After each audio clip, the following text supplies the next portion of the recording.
I want to talk about LinkedIn because you mentioned in your work that you do that you were unjustly terminated. What happened? And can you walk me through, that experience, that moment of what happened and how you navigated through that? As somebody who already had a background in the company and had already proven success even in a different line of business, when a manager has built that case against you, you don't even have the option to go back to your previous team.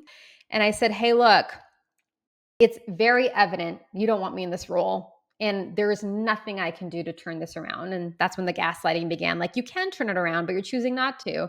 And I said, let's not even get into it because we have very different perspectives of this situation. I've given this my all. I'm sorry I have not been able to meet your expectations. But it's very evident you don't want me here, and I'm not going to be here much longer. So I'm not quitting, but if you'd like to terminate me, go ahead. That's fine. But I have a proposition I want you to consider.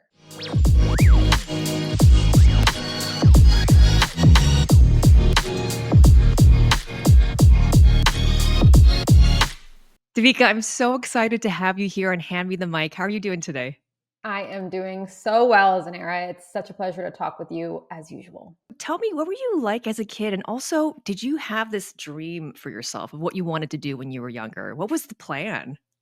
English was something that was really just stood out and something I really enjoyed. And so I wanted to translate that into a career. So I actually moved into Santa Clara University to do my undergrad and had majored in English, minored in education. And that was the plan, to become a high school English teacher and help other, high school age kids fall in love with English and literature. But one day into the master's program, and getting, my teaching credentials, I decided that wasn't the path that I wanted to take.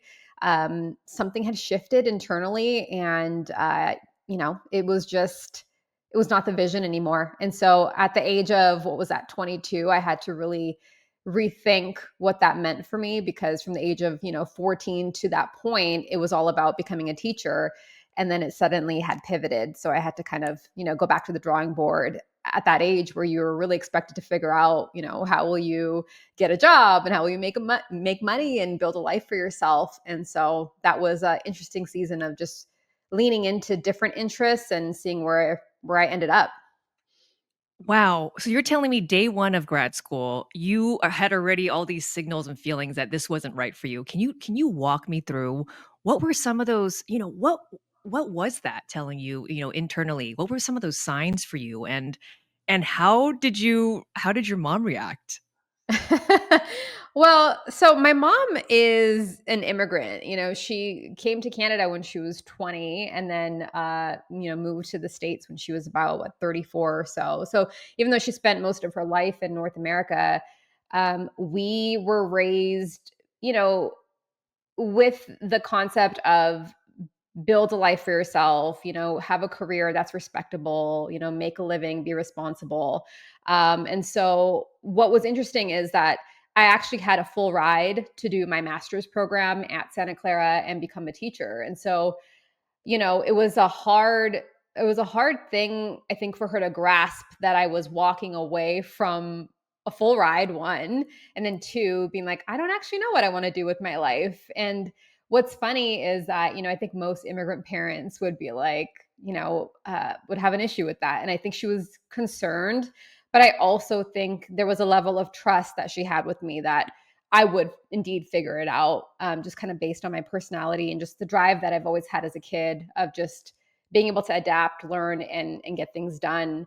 But when you're asking about what was that feeling, I can't really put it into words except the fact that I was completely disengaged.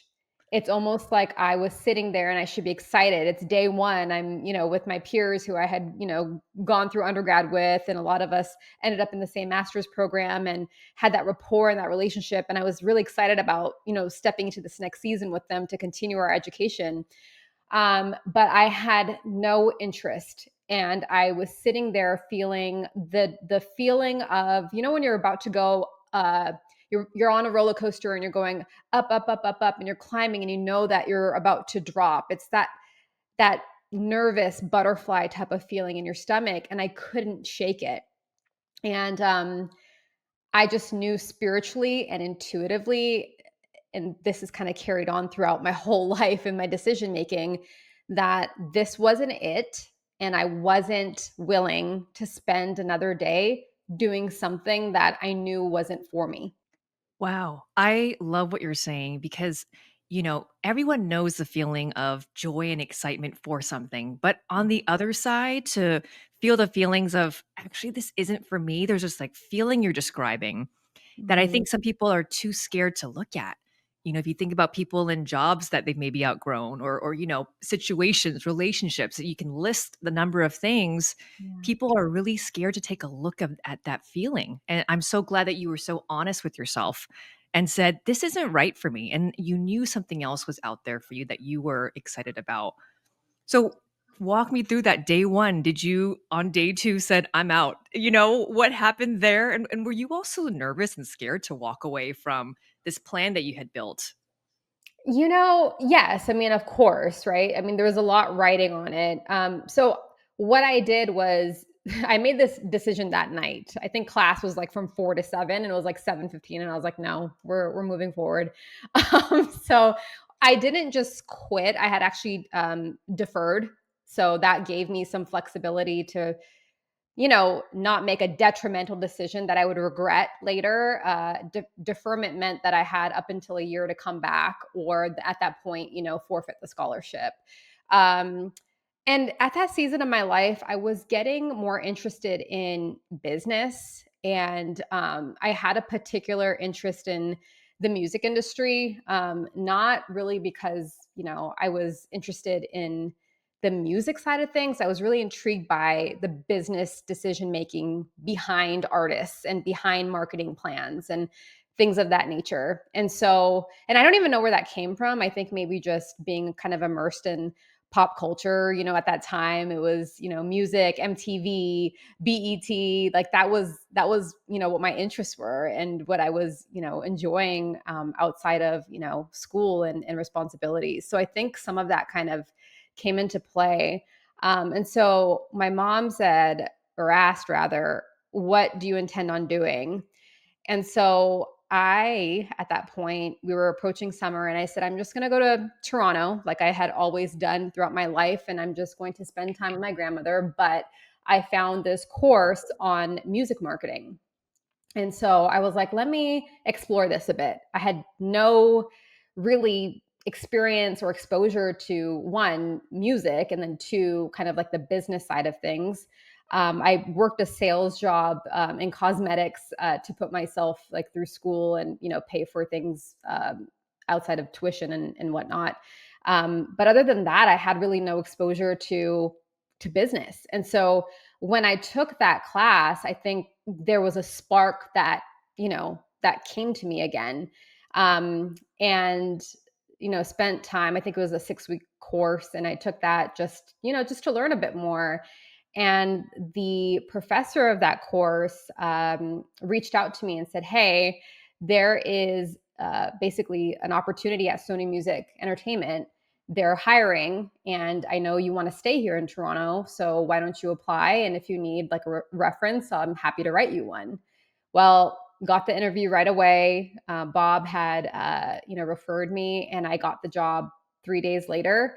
So then now it was like another pivot of, okay, well, I came to Toronto to visit, and now I just got this job in kind of a junior level, but in the marketing capacity.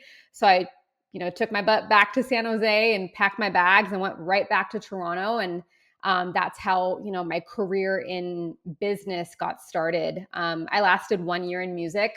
It is a very difficult industry. There's a lot of stuff that kind of happens on the back end that I don't think anyone could prepare you for, and it just wasn't aligned in terms of how I wanted to show up and the values that I have, and some of the expectations of how people want you to show up to acclimate to those environments. So it wasn't a fit in that capacity, but I really learned the general landscape of business, of corporate, of marketing, and then that took me into tech.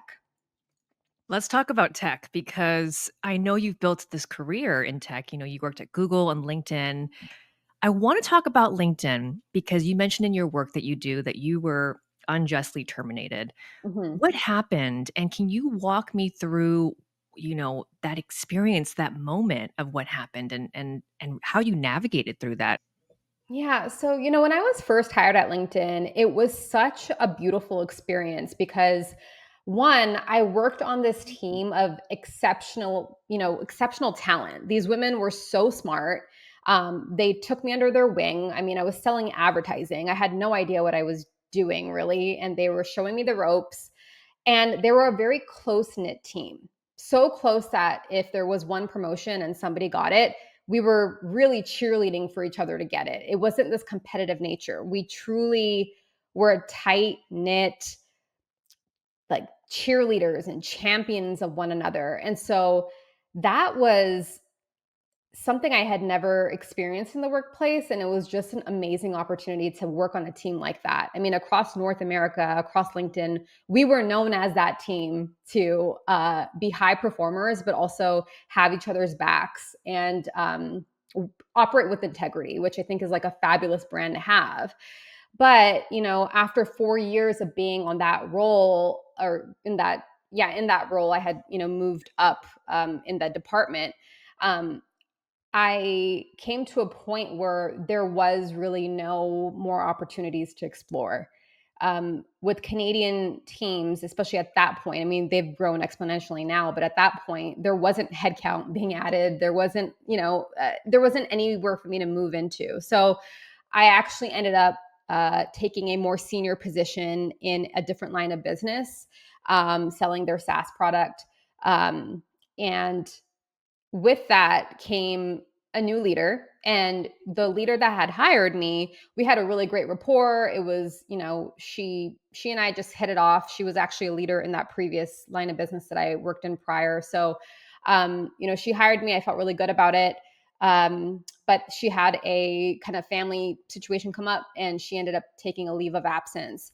And in that leave of absence, a new manager came into the picture, and it was always a very awkward exchange between us. And I can't put my finger on why that is. Like, it just felt so forced, where with other members of my team, it just seemed like, it was just fun and lighthearted. And I think she tried to do that with me, but it didn't feel authentic. There was just something about it that was so disconnected from the very beginning. Um, and I think at the end of the day, she wanted somebody that she could handpick for my role. It was, my role it was what's called the key accounts, right? So you're working the largest, most high visibility, high revenue accounts in North America and even globally. And so I think she just wanted her choice in my role. And so what began to happen was a lot of microaggressions, a lot of being called out on silly things that, my colleagues weren't being called out on, or, certain things like my colleagues were working from home all the time. This is pre-COVID, but, I would rarely see my colleagues. Like, I was the one that was in office the most, and maybe in office like 4 times a week or 3 times a week. But she would call me out on that. Like, why are you working from home? But my colleagues are working from home and no one's saying anything about them. There was a season of our whole team where nobody was hitting their number. But I was, the second best performer. I had one person that was, hitting at 97%. I was at 96%. And I was being called out on not performing well. Meanwhile, I have all these other individuals that are not doing as well as me that are not getting called out. I would get called out on hotel options that I selected when I would, go meet clients. The same hotel I would be staying at, the 4 years prior, and was on the company preferred list. All of a sudden, that was an issue. So now I know it was essentially her way of building a case against me, on really trivial things that shouldn't have mattered. But it was her way of pushing me out. In those moments when your manager, because managers can make or break an individual's career, really. and you're a high performer, you're clearly doing so well in your role and on your team, yet she uses these excuses or situations to call you out unfairly. In those moments, how did you navigate that? Because I know what it's like to deal with have managers that are really difficult and challenging to deal with. So, looking back, how did you manage those situations at that time? First, apologetically.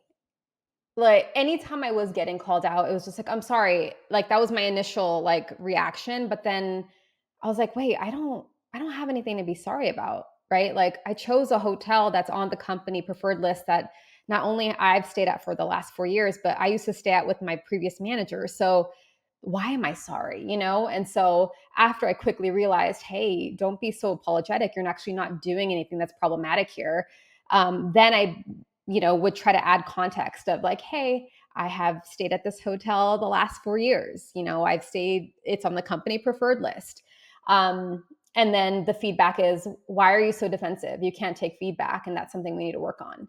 So apologizing wasn't getting me anywhere.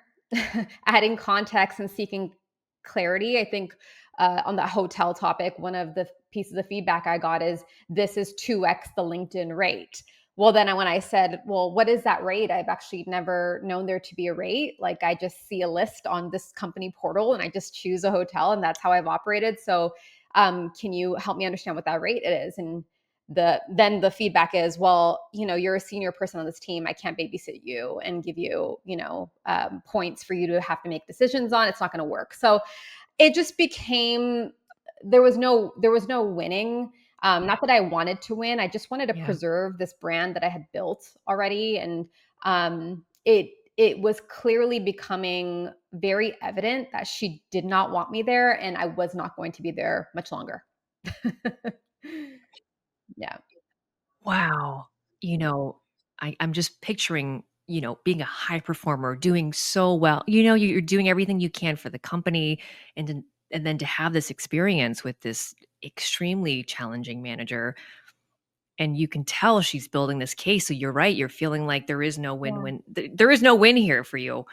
And walk me through that moment where, you know, you get let go. How did you navigate that that transition, right?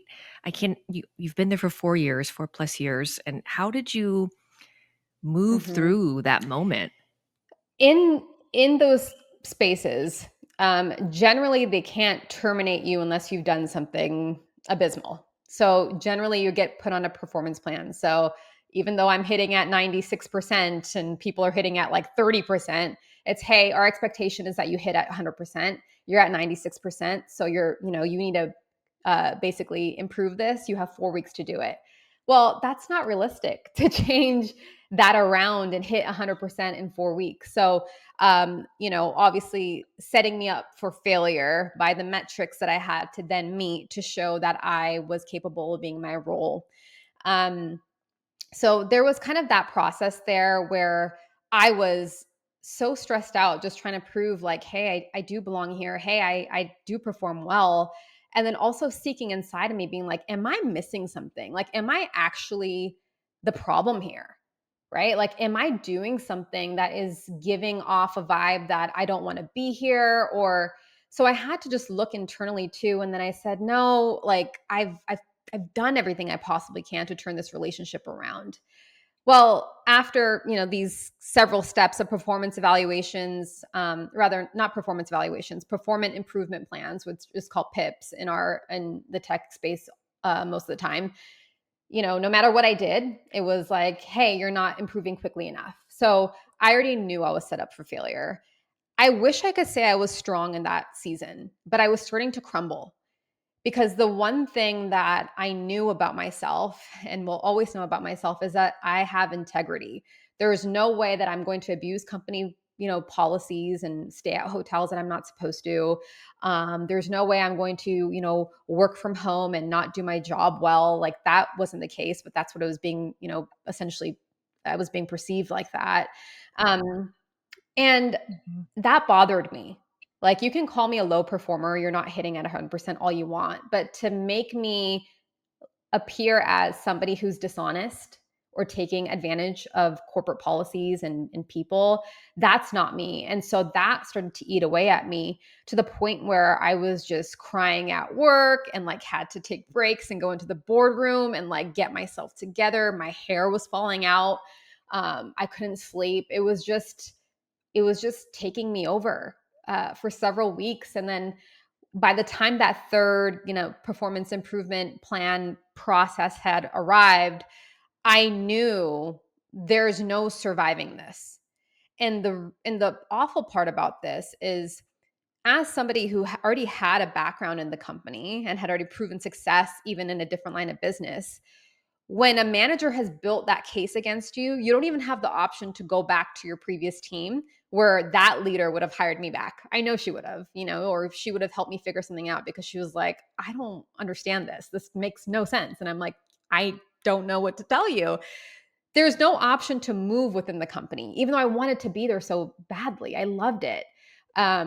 So after I had just taken a beat, I decided I'm going to take a just kind of like a medical leave. So I had a bunch of PTO kind of already saved up. And I decided I'm just going to take a beat for, a week and a half and just get my head straight. And that week, I had this conversation with God, and I was just like, hey, I have done everything you've asked me to do. I've shown up in the way you've asked me to. What is this about? And I heard him tell me, there's just something more for you, and you're not going to see it for a while. So I just had to muster up that courage to trust in that little voice inside my spirit that was guiding me. And I wasn't willing to be stressed anymore. I wasn't willing to let someone steal my peace and my joy, because that's not who I am. And so I went back after my, little uh, moment of just taking my peace back. And I said, hey, look, it's very evident you don't want me in this role. And there is nothing I can do to turn this around. And that's when the gaslighting began. Like, you can turn it around, but you're choosing not to. And I said, let's not even get into it, because we have very different perspectives of this situation. I've given this my all. I'm sorry I have not been able to meet your expectations. But it's very evident you don't want me here, and I'm not going to be here much longer. So I'm not quitting, but if you'd like to terminate me, go ahead. That's fine.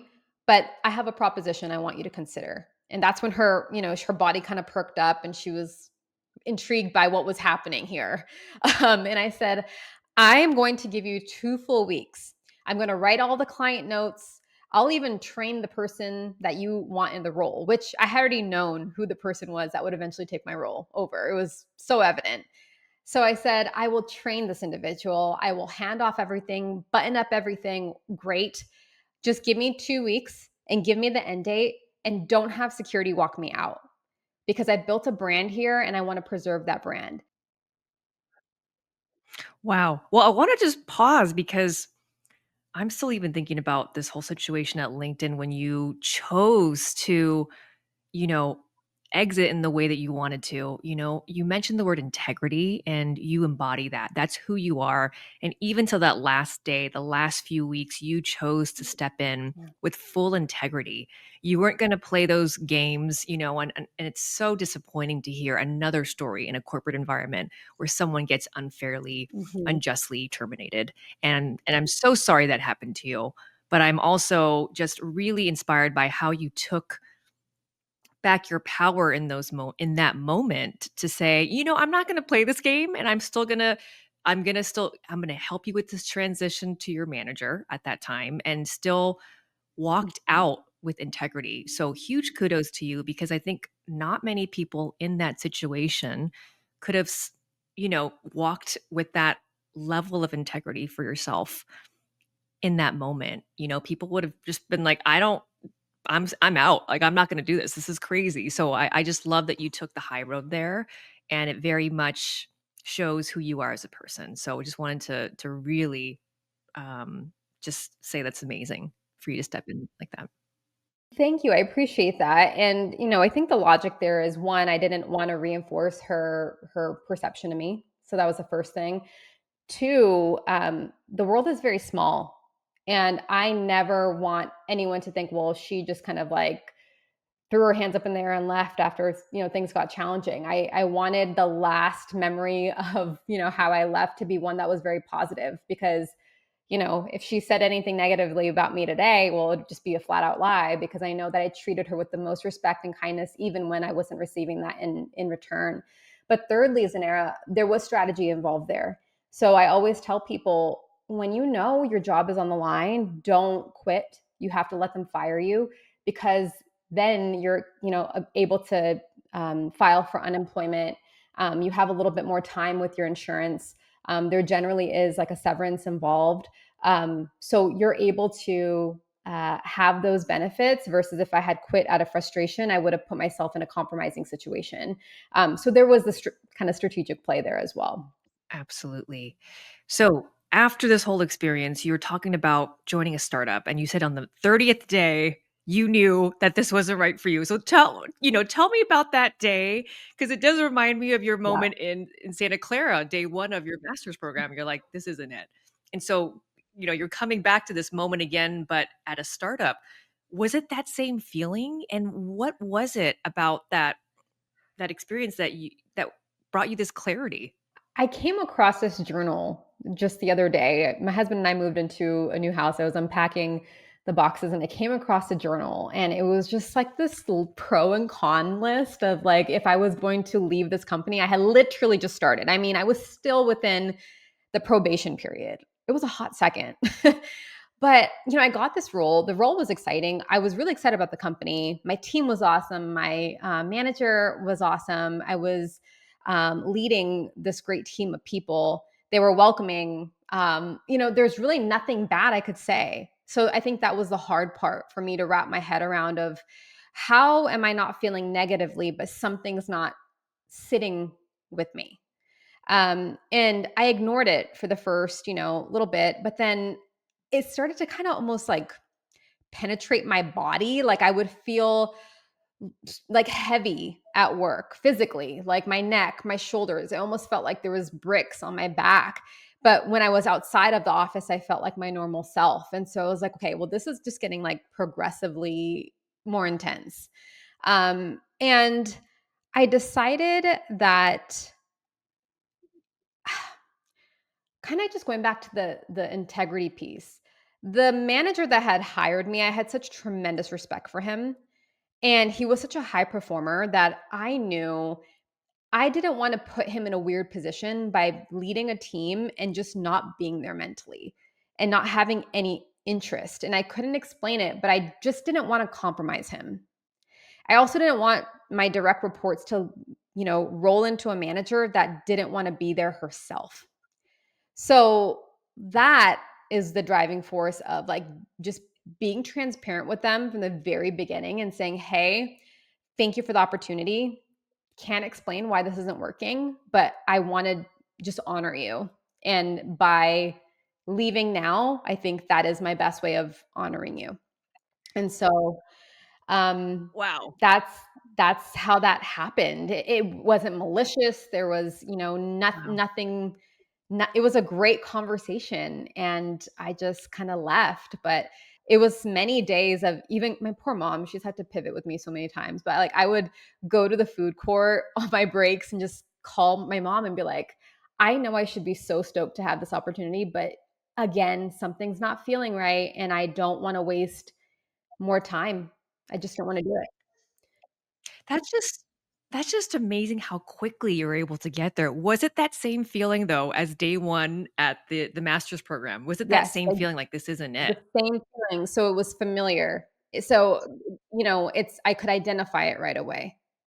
I love that, and I say that because I want people who are listening to tune into that part of themselves. If they're in a situation where they can feel that there is something off and this isn't it, that they should listen to that, because it's amazing to see how quickly you moved, away from these situations that you were just no longer excited about. It just wasn't it. There's there's a level of understanding the privilege in that, right? If this was my mom raising 3 kids as a single parent in the Bay Area, she could never just be like, "This isn't feeling right. Like, I'm just going to take a beat." Like, that wasn't an option for her. I think, with my again, pivot into the unknown, I knew I had set up a cushion for myself. So prior to that, I had been saving for several years to purchase this condo in this area of Toronto that I really just I had dreams of living there. Like I had this vision of like how great it would be. And so I was building financially towards that saving and all of that good stuff. And so it sounds, I guess, like rainbows and butterflies to be like, oh, you felt something negative and it wasn't for you and you just followed your dreams. Like, no, it was like a desert. That's what it felt like because I had no backup plan. It's not like I was had other job offers to lean into. It wasn't even part of my plan. I literally had no idea what I was going to do next at all. All I knew was that I didn't belong there. I was going to honor the people who had honored me by giving me a great opportunity. And it had to just be a step by step, day by day thing from that point on. And that season of my life ended up being a step by step, day by day desert season for about 2 years until I started my own company. Wow. That's incredibly amazing. There's it takes so much courage to walk away from something you're getting paid well. You have this role and like as a leader and a manager of a at a company, and yet you left it without even having that next plan. It's really inspiring. And I want to hear more about your company and what led you to building your own company and what you're doing right now. I think it was a couple of different things. One was in corporate spaces, I had access to a lot of career development, leadership development type of training, which was great. But there was this consistent theme of not being able to resonate with the facilitator or not being able to resonate with what these corporate trainers were teaching. It doesn't mean that the information wasn't valuable. It just felt like they lacked some of the lived experiences that I have had to encounter that would make some of the insights and tools that they were sharing nearly impossible for someone who's encountering kind of nuanced challenges. The second piece is when I was in corporate, I guess I became kind of like a natural mentor to a lot of my peers who would, you know, ask me to help them work through challenges, ask me to help them draft emails, kind of working through similar challenges that I had with my former leader who had pushed me out of the company. So I had this running list of what are the common themes that, my peers of different identities and demographics are running into. And so I had that general understanding and I knew that I wanted to do something about it. I knew that there are going to be challenges that all professionals will face in the workplace, but I didn't want them to be defeated by those things. I wanted them to be able to move forward and leverage their own power, even in environments where they have minimal control. And then I decided to put frameworks to what I was teaching and started to pitch it to companies and see if there was any kind of appetite there to think about learning and development, leadership and talent development in a new way. And my first client that really believed in the concept of what I was trying to do and loved the content and the curriculum that I had designed was Facebook.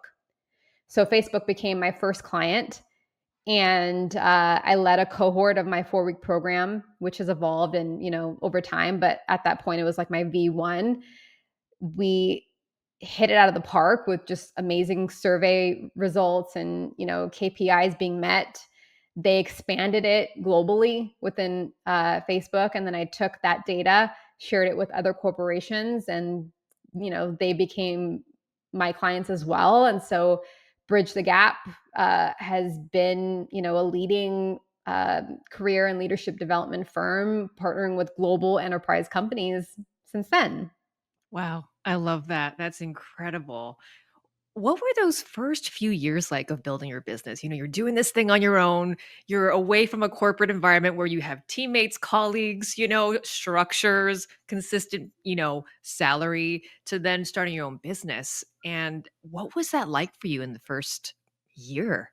The way I can describe it is you're literally in a desert and you are going to pass out from heat and you're going to pass out from dehydration. And then you come across just like a teaspoon of water. And then you take that teaspoon of water, and then that gives you like the power for the next 30 steps. That's what it felt like. And to this day, still feels like. I love it. No, but it's, like, very real and very honest because, people who wanna start their own things, like, this is just a real glimpse into that world, you know? So I love that metaphor you use. So and it still feels that way, I get that. So walk me through, yeah. Were there moments where, were there moments of doubt or moments that were really difficult as you were building, and what were those moments? It's always been difficult, but it's always been highly rewarding. Every time that I have, a debrief with a corporate client or I hear testimonials from people that I get to work with, that drives me. That gives me like the fresh wind that I need to keep going. So it is difficult, and I don't have, like, a massive team behind me. I have very few people that are kinda running, like, instrumental parts of the business, but I am the sales development manager. I am the facilitator and the curriculum builder. I am the renewer. I am legal sometimes looking over, different documents and things, and so that is difficult, especially when, you know, you don't know what you're doing and you didn't anticipate becoming a business owner. I had no framework of how that looks. I had nobody in my family or even my friend groups that were doing what I was doing, especially in leadership and development. I mean, that's such a nuanced kind of, category to grow within as well. And so it really was just being prayerful and just continuing to walk out in faith that it was going to work out. And if it didn't, if this whole thing crumbles, which thank God it has not, um, I have a lot of great experience and I have a lot of great companies that I've worked with. And so I can always, go get the next sales job and this next leadership position at this point. But I think I have this elevated confidence of knowing what I've been able to learn and apply it to my business, right? Even sales, like I think about all of my experience at Google and LinkedIn, even at the other company that I was with for what was it, 30 to 60 days, I don't even know what it was. Even things I learned there in that short amount of time, all of it applies to Bridge the Gap Consulting today. Like none of it got left behind. So, yeah, my path has been not what I had anticipated. I mean, I think I always just thought, grow within tech, go from role to role, the next big company to the next big company. I certainly never imagined this for myself. However, I know I'm equipped and I know I'm nimble and I have the grit to learn what I don't. And I think that's half the battle. I'm Every time I have a conversation with a individual who wants to pursue entrepreneurship, I almost try to talk them out of it before I encourage them to do it. And it's not because I don't want them to succeed. I want to see them win. I want them to see what they can build. But 95% of the time, they have already demonstrated that they they're not willing to be inconvenienced. And when you're an entrepreneur, you have to embrace the fact that you're going to be inconvenienced daily. It's going to feel scary. Things are unstable all the time. I mean, you can be crushing it, but how many business owners have we seen lose everything overnight because of, a silly decision? There's a lot riding on that, especially when you are employing people as well, right? You have to make sure that you're watching out for their livelihood. It's a lot of pressure. And I don't think there's a preparation for that pressure. I think there is an acceptance of it and, just being agile and being able to put your arms around it and give it a big hug, but most people aren't willing to do that. They want the safe route. They want that consistent paycheck. And look, there is nothing wrong with that. There is absolutely nothing wrong with that. But I think social media, comparison, looking at people who are doing things on their own, in their own way, working for themselves, there is this perception that all of the back end stuff that is so hard and challenging doesn't exist. And I'm here to tell you it exists every day, all day. To someone who wants to start their own business, what would you say that they need to have in order to continue to keep growing and building even when they may not know, if they're going to have enough money to get food or pay rent the next, just what are those what would you say to someone? I would say be responsible first, right? Having a dream and having passions and goals, all of that is great, but you're grown, and being grown means you have grown people responsibilities, especially if you have mouths to feed, a partner, a mortgage. So I always say don't take the leap until you have at least, the savings to get you through the next like year and a half if you're really taking like the full leap. For me, I had spent years building up a financial cushion because I was saving up for a down payment, right? So that was what I had to fall back on. But if I didn't have that financial kind of provision for myself, there's no way I would have taken that, what I call sabbatical, but it was kind of a forced sabbatical. um, so there's that part. The second part is know your why. So your why can't be, well, my cousin is crushing it and, she didn't seem like she could build a business and now she's doing it and she can do it so I can do it. That's not it, right? So like what is your why? What are you trying to solve? What is going to help you maintain that passion? And I always say, and I've heard other people kind of put it in this way too, like if you weren't getting paid to do this business, would you still love it? For me, I can say yes, because it's just the way I've always operated organically, helping people, helping them solve challenges, think of things kind of out of the box to help them progress. So for me, that was, yeah, I would still do this if I wasn't getting paid because I have been. And then third is, yeah, just being willing to be inconvenienced, being willing to feel a constant pressure. Um, and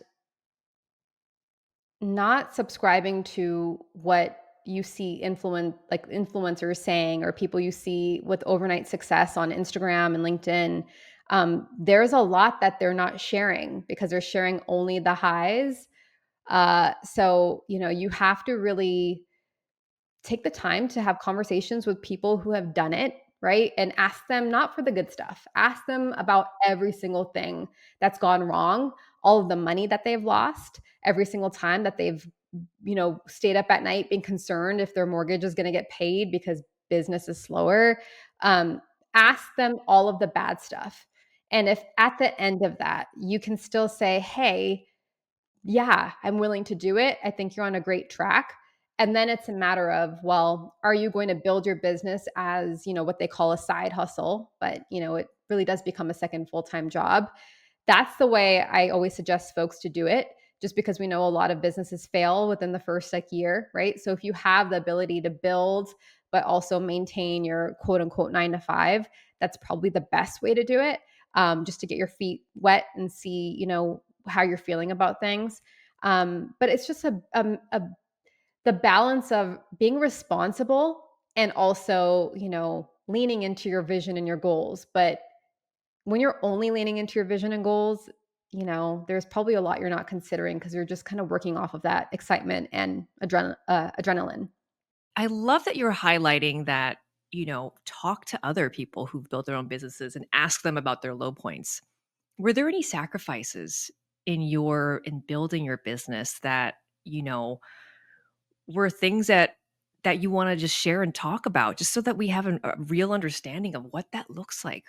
One sacrifice I think a lot of entrepreneurs probably don't talk about is the sacrifice of your community changing.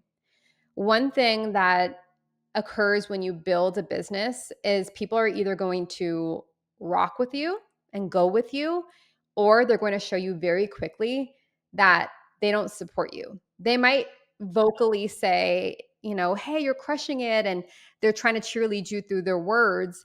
But when it comes to actually supporting the business or leaving the book review or leaving the testimonial or referring you, um, they're not doing it. Right. And so that kind of shows like, hey, the level of support might not be there from people that you authentically thought would stand in your corner. And that could be friends, that could be colleagues, that could be family. But I can tell you, it's always going to be the person you thought would be the last, and it's going to break your heart. Wow. how do you navigate through something like that? Because I can imagine, community is so important, especially when you're going off and doing your own thing where it's like you're being vulnerable, you're putting yourself out there, you're living, you're trying to build your dream.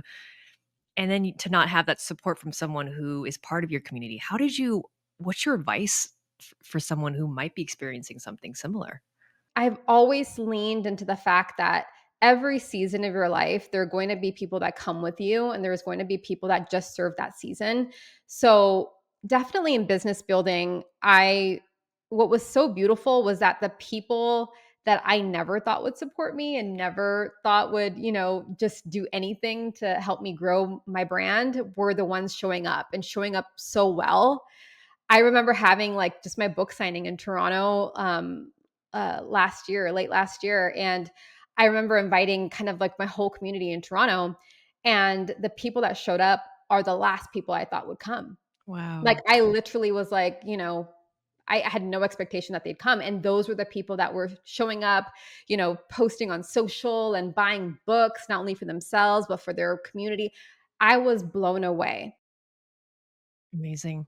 Looking back on that girl who jumped in, that first day of class in, your master's program, and you're like, "No, this isn't for me." And to all these amazing things you've done, throughout your life, what are you most proud of?